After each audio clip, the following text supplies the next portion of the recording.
Hello दोस्तों, तो आज हम चर्चा करेंगे सीपीयू पर। तो हमारा सीपीयू होता है, उसका फुल फॉर्म होता है सेंट्रल प्रोसेसिंग यूनिट, और इसे क्या कहा जाता है? Brain of the computer. क्यों?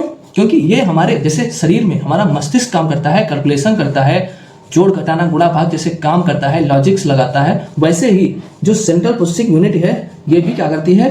कैलकुलेशंस करने का काम करती है, इसलिए इसे ब्रेन ऑफ द कंप्यूटर कहा जाता है। फिर उसके बाद ये जो सीपीयू होता है ये अंडरस्टैंड करता है ओनली मशीन लैंग्वेज और बाइनरी लैंग्वेज को। कि सीपीयू कौन सी भाषा को सिर्फ समझता है? मशीन लैंग्वेज और बाइनरी लैंग्वेज। बाइनरी लैंग्वेज कौन सी होती है? 0-1 वाली लैंग्वेज हमारी क्या होती है? Binary language. ठीक है।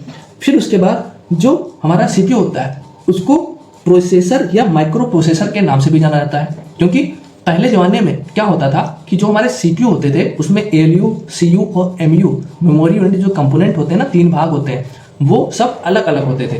कि एलयू का काम करने के लिए अलग सर्किटरी बना है, सीयू का काम करने के लिए अलग सर्किटरी बना है, और जो हमारी कंट्रोल यूनिट की तरह काम कर रही है उसके लिए अलग पूरा सर्किट बनाया हुआ रखा है। तब ये तीनों मिलकर अलग अलग काम करते थे और एक सेंट्रल प्रोसेसिंग यूनिट का निर्माण करते थे। पर 4th जनरेशन में माइक्रो प्रोसेसर आया, उसने क्या किया? इन तीनों यूनिट को छोटा करके एक ही सिलिकॉन चिप पर फिट कर दिया या फिर इनबिल्ट कर दिया, तो वो सीपीयू अब माइक्रो प्रोसेसर कहलाने लगे। ठीक है, तो इसलिए माइक्रो प्रोसेसर या प्रोसेसर भी कहा जाता है सीपीयू को या सेंट्रल प्रोसेसिंग यूनिट को। फिर उसके बाद जो हमारा सीपीयू होता है उसके मुख्यतः 3 भाग होते हैं। कितने भाग? 3। एलयू, सीयू और रजिस्टर या मेमोरी यूनिट। ठीक है, तो जो हमारा एलयू होता है जिसका फुल फॉर्म है अर्थमेटिक लॉजिक यूनिट, वो सभी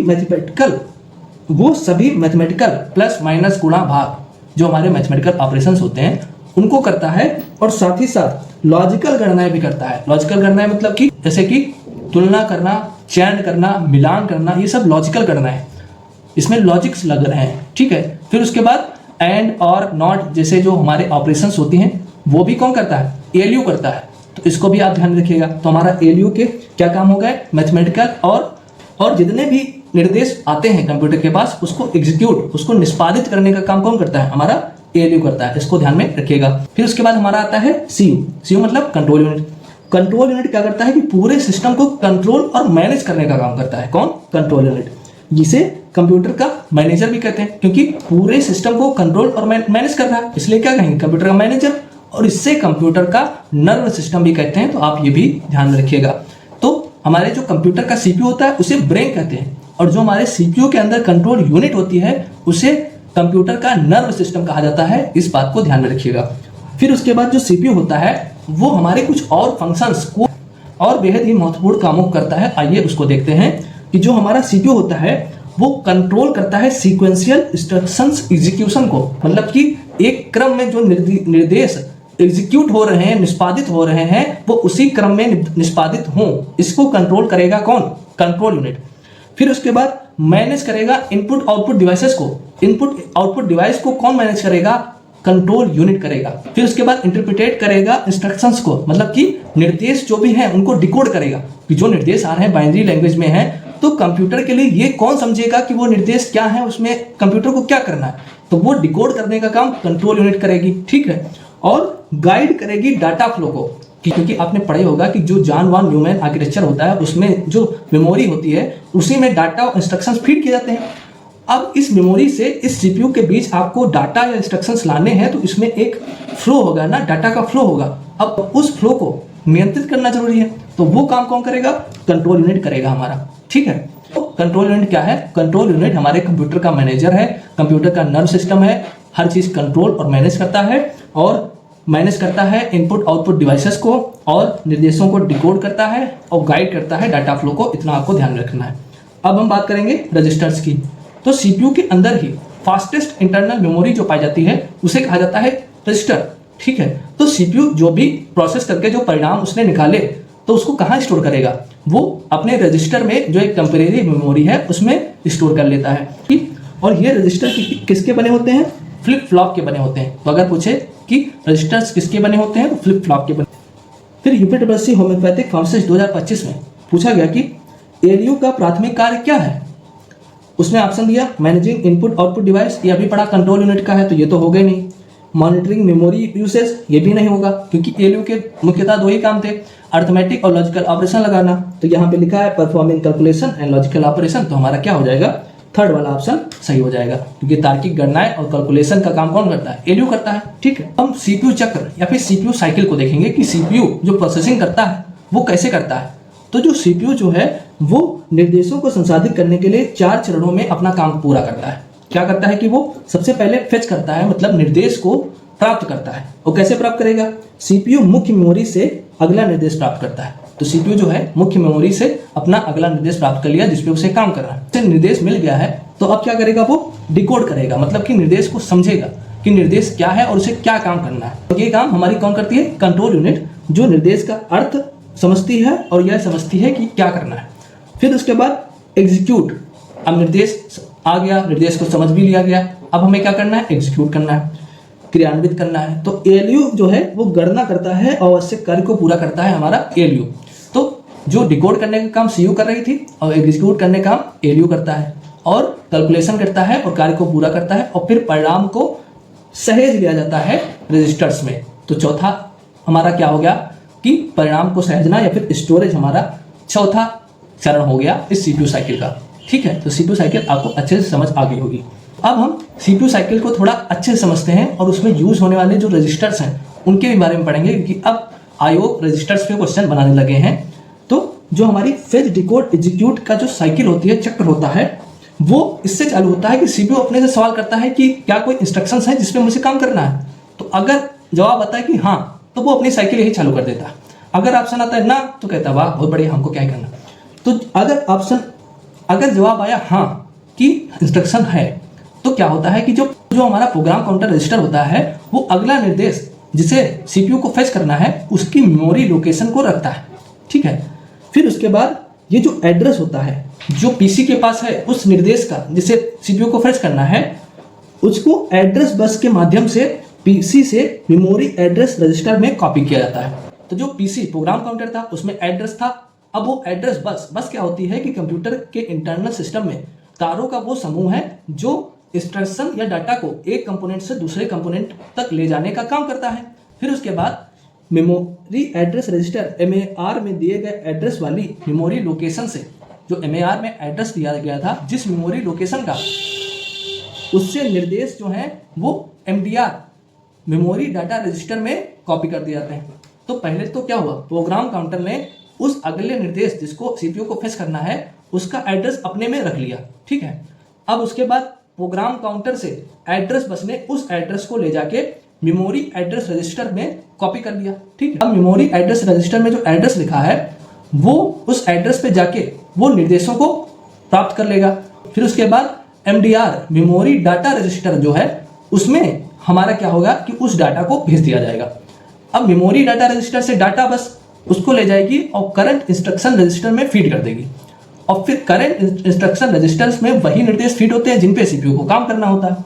तो जो एमटीआर है उस सीआईआर में करंट इंस्ट्रक्शन रजिस्टर में वो फीड कर दिया, और पीसी को एक अपडेट किया जाता है, +1 जोड़ दिया जाता है कि जो तुमने पहला निर्देश से पिछला निर्देश जो तुमको रखना था अब उसको हटा दो, क्योंकि मेरा काम हो गया, सीपीयू के पास वो निर्देश पहुंच गया, तो उसको हटाओ, कोई काम नहीं। और फिर उसके बाद डिकोडिंग होती है, मतलब कि वो जो निर्देश होते हैं उनका डिकोड कर लिया जाता है, और डिकोड करने का काम कौन करता है, कंट्रोल यूनिट। और फिर उसके बाद निष्पादन मतलब एग्जीक्यूट किए जाते हैं, जो भी हमारे क्या थे, जो भी हमारे निर्देश थे, अब उसको एलयू हमारा निष्पादित कर देगा, एग्जीक्यूट कर देगा, और फिर परिणाम के रूप में वो रजिस्टर में सहेज लिए जाएंगे, और यहाँ पे हमारी साइकिल खत्म हो जाएगी। फिर उसके बाद सीपीयू अपने आप से सवाल करेगा कि क्या कोई निर्देश सेवा के लिए है, अभी कोई भी बचा है जिसका अभी निपटावक है। तो अगर ऑप्शन आया कि हाँ, कि मतलब हाँ है अभी, तो वो प्रक्रिया फिर से चालू कर देगा, फिर दूसरा इंस्ट्रक्शन ऐसे लोड होगा, फिर ऐसे ऐसे प्रक्रम से जाएगा, और अगर नहीं तो यहीं पे एंड हो जाएगी ये साइकिल। ठीक है, तो ये हमारी पूरी चलती है, इसमें अलग अलग रजिस्टर्स अपना रोल निभाते हैं। ये आपको इतना क्यों बताया, क्योंकि अब जो आप सीपीयू के रजिस्टर्स होते हैं उनके बारे में पढ़ेंगे तो आपको इजीली सबको समझ में आ जाएगा, इतना बर्डन नहीं लगेगा कि हम क्या पढ़ रहे हैं। ठीक है, तो पहला रजिस्टर है हमारा प्रोग्राम काउंटर, इंपॉर्टेंट रजिस्टर है। ये क्या होता है, ये क्या फंक्शन कर रहा था, ये अगले निर्देश जो निष्पादित होने वाले हैं उनका एड्रेस स्टोर करता है। ठीक है, अभी हमने देख लिया। तो प्रश्न बनता है परीक्षा में कि सीपीयू में अगले निर्देश का पता कौन सा रजिस्टर रखता है, तो हमारा प्रोग्राम काउंटर रजिस्टर रखता है, ध्यान में रखिएगा। फिर उसके बाद आईआर मतलब कि इंस्ट्रक्शन रजिस्टर, इंस्ट्रक्शन रजिस्टर क्या होता है, जो सबसे जब हमने भी देखा था जब हम बात कर रहे थे कि एमडीआर मेमोरी डाटा रजिस्टर में पहुंच गया था और फिर उसके बाद वो किस में आ गया था, सीआईआर करंट इंस्ट्रक्शन रजिस्टर में। तो सीआईआर में क्या होता है कि जो निर्देश जिसको सीपीयू पे अभी काम कर रहा होता है वो सब निर्देश किस में होते हैं, सीआईआर में होते हैं। तो वर्तमान में चल रहे या फिर एग्जीक्यूट हो रहे निर्देशों को रखता है ताकि उसे डिकोड किया जा सके। कौन, हमारा आईआर इंस्ट्रक्शन रजिस्टर। आईआर पे प्रश्न कैसे बनता है, मेमोरी से लाए गए और वर्तमान में चल रहे निर्देश करंट इंस्ट्रक्शन को कौन सा रजिस्टर रखता है, तो वो हमारा हो जाता है आईआर इंस्ट्रक्शन रजिस्टर। ठीक है, फिर होता है एक्यूमुलेटर रजिस्टर। जो एक्यूमुलेटर होता है ये अर्थमेटिक लॉजिक यूनिट द्वारा की गई गणनाओं के बाद जो अस्थायी परिणाम होते हैं उनको स्टोर करता है हमारा कौन, एक्यूमुलेटर। बहुत ही इंपॉर्टेंट क्वेश्चन है कि वो पूछता है एलयू द्वारा प्रोसेस की गई मध्यवर्ती परिणाम इंटरमीडिएट रिजल्ट्स को अस्थायी रूप से कहाँ स्टोर होते हैं, तो वो हमारे स्टोर होते हैं किसमें, एक्यूमुलेटर में। ठीक है, फिर उसके बाद हमने पढ़ा था मेमोरी एड्रेस रजिस्टर, जिसमें क्या हो रहा था कि प्रोग्राम काउंटर से एड्रेस लग के मेमोरी एड्रेस रजिस्टर में पेश कर दिया जा रहा था। तो यह क्या क्या काम करता है, यह मेमोरी लोकेशन का केवल पता एड्रेस रखता है जहां से डाटा पढ़ना और लिखना है। तो मेमोरी में डाटा रीड और राइट करने के लिए पता कौन सा रजिस्टर रखता है, तो वो हमारा है कौन सा, MAR मेमोरी एड्रेस रजिस्टर। ठीक है, फिर उसके बाद MDR जिसे क्या कहते हैं, मेमोरी डाटा रजिस्टर। अब जो निर्देश जो मिले वो मेमोरी डाटा रजिस्टर किसके पास पहुंचाती थी, करेंट इंस्ट्रक्शन रजिस्टर के पास। मेमोरी में आने वाले या मेमोरी से जाने वाले वास्तविक डेटा को अस्थायी रूप से रखता है। तो वास्तविक डेटा को अस्थायी रूप से कौन रखता है, जो मेमोरी से सीपीयू में जा रहा है या फिर सीपीयू से परिणाम स्वरूप मेमोरी में जा रहा, उसको अस्थायी रूप से कौन रखता है, मेमोरी डाटा रजिस्टर। तो अब हम पीवाईक्यू में पूछे गए इन दो रजिस्टर्स को और पढ़ लेते हैं क्योंकि इससे भी क्वेश्चन बन चुका है और बनने के चांसेस हैं। तो जो हमने पढ़ा था इंस्ट्रक्शन रजिस्टर, उसमें हमने क्या पढ़ा था कि मेमोरी से लाए गए वर्तमान में चल रहे निर्देशों को कौन सा रजिस्टर रखता है, मतलब कि करंट इंस्ट्रक्शंस को कौन सा रजिस्टर रखता है, जिसपे सीपीयू काम कर रहा है उनको रखता है इंस्ट्रक्शन रजिस्टर। और ये जो इंस्ट्रक्शन रजिस्टर होते हैं इसके भी दो मेन कंपोनेंट होते हैं, एक होता है आईपी, एक तो होता है आईबीआर इंस्ट्रक्शन बफर रजिस्टर, एक होता है सीआईआर करंट इंस्ट्रक्शन रजिस्टर। तो आईबीआर क्या करता है कि अस्थायी रूप से मेमोरी से लाए गए निर्देशों को रखता तो है लेकिन सीपीयू अभी उस पर काम करने के लिए रेडी नहीं। वो आ तो गए हैं, फीड में तो आ गए हैं कि हाँ इन पे काम करना है, पर सीपीयू अभी उन पे काम करने के लिए रेडी नहीं, अभी दूसरे काम पर काम कर रहा है। तो जिस काम पे सीपीयू काम कर रहा है वो निर्देश होते हैं सीआईआर में करंट इंस्ट्रक्शन रजिस्टर में, और जो निर्देश जो आ चुके हैं सीपीयू के पास पर उस पर सीपीयू अभी काम करने के लिए रेडी नहीं है, तैयार नहीं है, वो रखे जाते हैं आईबीआर इंस्ट्रक्शन बफर रजिस्टर में। तो अगर वो काम करने के लिए अभी तैयार नहीं, उस पर वो दूसरे पे काम कर रहा तो आईबीआर में रख दिया इंस्ट्रक्शन, तो वो आईबीआर रजिस्टर हो गया। ठीक है, और जिस पे काम कर रहा उसकी पूरी डिटेल जहां रखी जा रही वो हो गया हमारा सीआईआर। ठीक है, तो अब आपको आईबीआर और सीआईआर अच्छे से पता चल गया होगा। फिर एक इंपॉर्टेंट सूचना आप सभी के लिए है कि इस क्यूआर कोड को स्कैन करके आप मेरे इस प्लेटफॉर्म के ऑफिशियल टेलीग्राम चैनल को ज्वाइन कर सकते हैं, जहां पे आपको इन सभी कंप्यूटर क्लासेस की फ्री पीडीएफ्स मिलने वाली हैं जो बहुत ही लिमिटेड समय के लिए हैं। तो लेट ना करिए, जल्दी से ज्वाइन करिए, जहाँ पे आपको फ्री पीडीएफ क्विजेस और यूपीटीसी एग्जाम के लिए जितनी भी रिलेवेंट हमारी जानकारी है वो सब आपके साथ साझा की जाएंगी। और ये जो पीडीएफ्स आपको इन कंप्यूटर कोर्सेज की मिल रही हैं ये बहुत ही एडवांस पीडीएफ हैं। इसमें क्या है कि हर पेज पर आपको क्या मिलेगा, यूट्यूब आइकन्स मिलेंगे, और उस यूट्यूब आइकन को जब आप क्लिक करेंगे, जब आप पीडीएफ पढ़ रहे होंगे, तो अगर आप कहीं पे फंसे और आपको देखना है कि अच्छा हमने क्या बताया था उस वीडियो में, तो सीधे आप उस आइकन को क्लिक करिए, आप सीधे उसी लेक्चर पे पहुंच जाएंगे, आपको कोई भी यूट्यूब दोबारा खोलने की जरूरत नहीं पड़ेगी। तो ये बहुत ही एडवांस फीचर्स इन पीडीएफ्स में होने वाले हैं। तो अभी टेलीग्राम चैनल को ज्वाइन कर लीजिए क्योंकि वहीं पर ये सब सारी चीज़ें प्रोवाइड करी जाएंगी।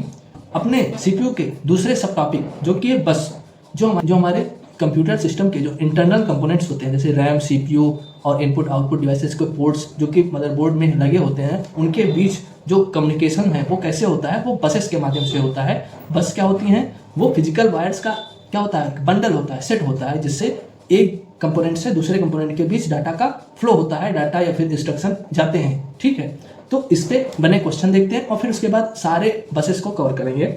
तो यूपीटीसी जेईई 2026 में पूछा गया कि कंप्यूटर सिस्टम के सीपीयू, प्राइमरी मेमोरी और अन्य कंपोनेंट्स के बीच डाटा ट्रांसफर करने के लिए उपयोग की जाने वाली भौतिक तारों के सेट को क्या कहा जाता है। तो अभी हमने बताया क्या कहा जाता है, बस कहा जाता है। तो इसका आंसर हो जाएगा बस। जो कि क्या कर रहा है, सीपीयू, प्राइमरी मेमोरी और अन्य कंपोनेंट्स के बीच डाटा ट्रांसफर करने के लिए भौतिक तारों का एक बंडल है, फिजिकल वायर्स का एक बंडल है हमारा बस। फिर उसके बाद यूपीएससी प्रवर्तन कांस्टेबल 2025 में भी पूछा गया कि कंप्यूटर सिस्टम के संदर्भ में बस क्या है, मतलब कि बस का क्या मतलब है। तो कंप्यूटर सिस्टम के संबंध में बस क्या है, बंडल ऑफ वायर है that carry signal and power between different components. ठीक है, तारों का एक बंडल जो विभिन्न घटकों के बीच सिग्नल और पावर ले जाता है, वो हमारा क्या है, बस। ठीक है, तो अब हम एक एक करके जितने भी बसेस हमारी इंटरनल आर्किटेक्चर में यूज होती है, कंप्यूटर के इंटरनल कंपोनेंट्स को जोड़ने के लिए यूज होती है, उनको देखते हैं। तो सबसे पहले हमारी एड्रेस बस। एड्रेस बस अभी हमने जिक्र किया था, वो क्या करती है कि एड्रेस को एक जगह से दूसरी जगह पे ले जाती है, हमारी कौन सी, एड्रेस बस। तो यह बस कंप्यूटर सिस्टम में पते का वहन करती है या फिर ट्रांसपोर्ट करती है। फिर उसके बाद यह एक ही दिशा में सीपीयू से मेमोरी तरफ, ठीक है, कार्य करती है, कौन सी, हमारी एड्रेस बस। तो अगर पूछे सिस्टम बस जिसमें 3 मुख्यतः बस आती है, कौन सी, कंट्रोल बस, डेटा बस और एड्रेस बस, उसमें से कौन सी ऐसी बस है जो यूनिडायरेक्शनल है या फिर एक दिशी है, सीपीयू से मेमोरी की दिशा में ही काम करती है, तो वो हमारी कौन सी है, वो हमारी है एड्रेस बस। ठीक है, और सीपीयू और मेमोरी के बीच मेमोरी लोकेशन के पते भेजना इसका कार्य है। अभी हमने पूरा देख लिया था, अभी जो हमने पीछे समझा था ना सीपीयू की साइकिल, उसमें भी एड्रेस बस क्या कर रही थी, प्रोग्राम काउंटर से जो एड्रेस होते थे उनको ले जाकर वो क्या करती थी, मेमोरी एड्रेस रजिस्टर में कॉपी कर देती थी। तो ये क्या कर रही है, एक प्रकार से एड्रेस को ले जाने का कार्य कर रही है। और इस बस की चौड़ाई बहुत महत्वपूर्ण होती है। बस की चौड़ाई मतलब कि बस में कितना एड्रेस आ सकता है, वो उसकी चौड़ाई पर निर्भर करता है। जितनी चौड़ी बस होगी उतनी ही हमारी क्या होगी, एड्रेस उसमें आ सकते हैं। जैसे अगर 16 बिट की बस है तो उसमें 65,536 लोकेशन या फिर एड्रेसेस ऐड हो सकती हैं, आ सकती हैं। तो एक साथ इतनी लोकेशंस ले जाया जा सकता है या फिर सीपीयू इतनी लोकेशंस को एक्सेस कर सकता है। तो सीपीयू की चौड़ाई बहुत ही इंपॉर्टेंट है, इसके रिस्पेक्ट में एड्रेस बस के। जैसे कि आप इससे समझ लेते हैं एग्जाम्पल से, अगर आपके पास छोटी बस है तो इसमें कितने लोग आएंगे, बहुत कम लोग आएंगे। पर अगर आपके पास ये हैवी वाली बस है उसमें बहुत सारे लोग आएंगे। ऐसे ही इसका हाल है, इसको भी ट्रांसपोर्ट करना है, एड्रेस का ट्रांसपोर्ट करना है, तो एड्रेस भी कब रख पाएगी, जब ये चौड़ी होगी ना। दूसरी हमारी डाटा बस, तो एड्रेस बस एड्रेस ले जा रही थी सीपीयू से मेमोरी तक, ठीक है, एक ही दिशा में। और जो हमारी डाटा बस है, या ये बस डाटा को दोनों दिशाओं में भेजने और प्राप्त करने की अनुमति देती है। जो हमारी डाटा बस है वो दोनों दिशाओं में, चाहे सीपीयू से मेमोरी हो या फिर मेमोरी से सीपीयू, दोनों दिशाओं में डाटा को भेजने के लिए, ट्रांसपोर्ट करने के लिए अनुमति देती है या फिर वो ट्रांसपोर्ट करती है। डाटा बस की भी चौड़ाई जितनी अधिक होगी एक बार में उतना ही अधिक डेटा ट्रांसफर होगा। तो इसमें भी यही चीज है कि डाटा बस की चौड़ाई जितनी अधिक होगी एक बार में उतना ही डाटा अधिक ट्रांसफर होगा। ठीक है, फिर उसके बाद कंट्रोल बस आती है। यह बस भी दोनों दिशाओं में कार्य करती है। यह नियंत्रण इकाई सीयू से अन्य सभी कंप्यूटर घटकों तक नियंत्रण संकेत या फिर कंट्रोल सिग्नल्स भेजती है और इसके माध्यम से अन्य सभी घटक या फिर जो भी कंपोनेंट्स होते हैं उनको कंट्रोल करती है। कौन, हमारी कंट्रोल बस। तो इसकी चौड़ाई सामान्यतः 8 बिट होती है, केवल नियंत्रण संकेतों को वहन करती है, इसलिए इसे अधिक चौड़ा होने की आवश्यकता नहीं होती, क्योंकि ये सिर्फ सिग्नल्स, जो भी इलेक्ट्रॉनिक सिग्नल सीयू भेज रहा है सबको कंट्रोल करने के लिए, उसको ही ले जा रही, तो इसको कोई जरूरत नहीं है बड़े होने या फिर चौड़े होने की। ठीक है, अब हम सिस्टम बस पे पूछे गए कुछ इंपॉर्टेंट एमसीक्यूज को देख लेते हैं कि डेटा ट्रांसफर करने के लिए मेमोरी लोकेशन निर्दिष्ट करने के लिए किस बस का उपयोग किया जाता है। तो जो भी एड्रेस, मेमोरी एड्रेस निर्दिष्ट करने के लिए किस बस का उपयोग किया जाता है, तो मेमोरी एड्रेस, जहां पे भी एड्रेस आएगा तो हमारा आंसर क्या हो जाता है, एड्रेस बस। तो इसका ऑप्शन क्या हो जाएगा, हमारा सी। ठीक है, फिर उसके बाद यूपीपीसीएल एग्जीक्यूटिव असिस्टेंट 2022 में पूछा गया कि कंप्यूटर सिस्टम बस में समानांतर तारों की संख्या को किस रूप में जाना जाता है। तो जो समानांतर तारों की संख्या होती है उसे बस की चौड़ाई के रूप में जाना जाता है। तो क्या हो जाएगा, बस की चौड़ाई, क्योंकि ये इंपॉर्टेंट होती है डाटा वाले के लिए भी और एड्रेस के लिए वाली भी। जितनी चौड़ी होगी उतना ज़्यादा एड्रेस आएगा, उतना ज़्यादा डाटा आएगा। ठीक है, फिर उसके बाद हमारा इलाहाबाद हाईकोर्ट आरओ 2016 में पूछा कि निम्नलिखित में से कौन कंप्यूटर के किसी एक घटक से दूसरे घटक तक विभिन्न कमांड या कंट्रोल सिग्नल प्रसारित करता है। तो अभी हमने देखा था क्या कि कंप्यूटर के किसी एक घटक से दूसरे घटक के बीच कंट्रोल सिग्नल कौन प्रसारित करता है, कंट्रोल बस, तीसरी वाली हमारी। तो आंसर हमारा क्या हो जाएगा, कंट्रोल बस, डी ऑप्शन। व्यायाम प्रशिक्षक 2018 के पेपर में पूछे गए इस क्वेश्चन को देखते हैं कि कौन सा नियम है जो बताता है कि प्रोसेसर की गति या कंप्यूटर की समग्र प्रसंस्करण शक्ति प्रत्येक 2 वर्ष पर दुगनी हो जाएगी। ये कौन सा नियम बताता है कि जो हमारा माइक्रो प्रोसेसर है इसकी गति या फिर कंप्यूटर की जो समग्र प्रोसेसिंग स्पीड है वो हर 2 साल में दुगनी हो जाएगी। कौन सा है हमारा मूर का नियम। ठीक, तो आई होप इतना आपको समझ में आ चुका होगा और कल हम इसी लेक्चर को आगे बढ़ाएंगे। तो आज के लिए इतना ही, धन्यवाद आपका।